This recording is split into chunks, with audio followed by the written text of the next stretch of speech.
চলুন আজ আমরা লেসন 4-এর 10টি কাঞ্জি সহজে মনে রাখার টেকনিক শিখি। প্রথম কাঞ্জিটি হল হিত, অর্থ মানুষ। অনিয়মি জিং নিং, খুনিয়মি হিত।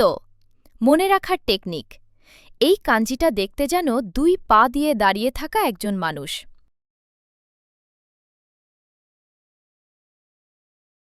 দ্বিতীয় কাঞ্জিটি হল কো, অর্থ শিশু।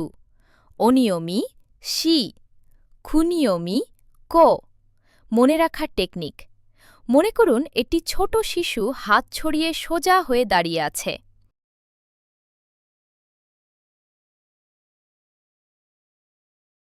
তৃতীয় কাঞ্জিটি হল অন্না, অর্থ মহিলা বা নারী।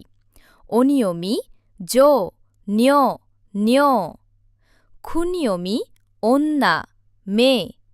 মনে রাখার টেকনিক: এই কাঞ্জিটি যেন একজন নারীর প্রতিচ্ছবি, নম্রতা, শক্তি ও কোমলতার প্রতীক। চতুর্থ কাঞ্জিটি হল ওতোকো, অর্থ পুরুষ বা ছেলে। অনিয়মি দাং নাং, খুনিয়মি ওতোকো। মনে রাখার টেকনিক: এই কাঞ্জিটি শক্তি এবং ধানক্ষেত এই দুটি কাঞ্জির যৌগিক রূপ।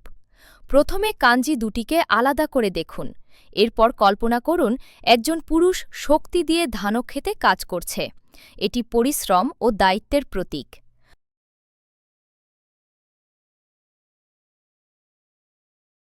পঞ্চম কাঞ্জিটি হল মে, অর্থ চোখ। অনিয়মি মোকু বোকু, খুনিয়মি মে মা। মনে রাখার টেকনিক: এই কাঞ্জিটি যেন একটি খোলা চোখ, যা দেখে, বোঝে এবং লক্ষ্য স্থির করে। ষষ্ঠ কাঞ্জিটি হল কুচি, অর্থ মুখ। অনিয়মি কো কু, খুনিয়মি কুচি।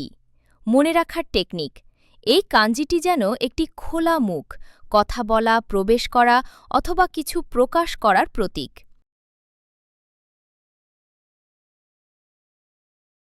সপ্তম কাঞ্জিটি হল মিমি, অর্থ কান।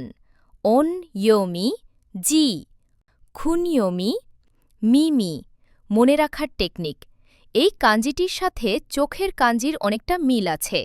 কান আমাদের শুনতে, অনুভব করতে এবং সংবেদনশীল হতে সাহায্য করে। অষ্টম কাঞ্জিটি হল তে, অর্থ হাত। অনিয়মি শু, খুনিয়মি তে তা। মনে রাখার টেকনিক: একটি হাত কল্পনা করুন এবং হাতের তালুতে থাকা 2টি রেখার কথা ভাবুন। এই কাঞ্জিটি যেন একটি হাতের ছাপ, সাহায্য করতে, ধরতে বা কিছু সৃষ্টি করতে প্রস্তুত। নবম কাঞ্জিটি হল আশি, অর্থ পা। অনিয়মি সোকু, খুনিয়মি আশি তা। মনে রাখার টেকনিক: এই কাঞ্জিটা দেখতে যেন দৌড়াতে থাকা একজন মানুষের মতো। এটি চলা, পৌঁছানো এবং অগ্রগতির প্রতীক। দশম কাঞ্জিটি হল চিকারা, অর্থ শক্তি বা বল। অনিয়মি রিয়োকু রিকি, খুনিয়মি চিকারা। মনে রাখার টেকনিক: এই কাঞ্জিটা যেন একজন মানুষ শক্তি প্রয়োগের আগে শরীর টান টান করে নিচ্ছে।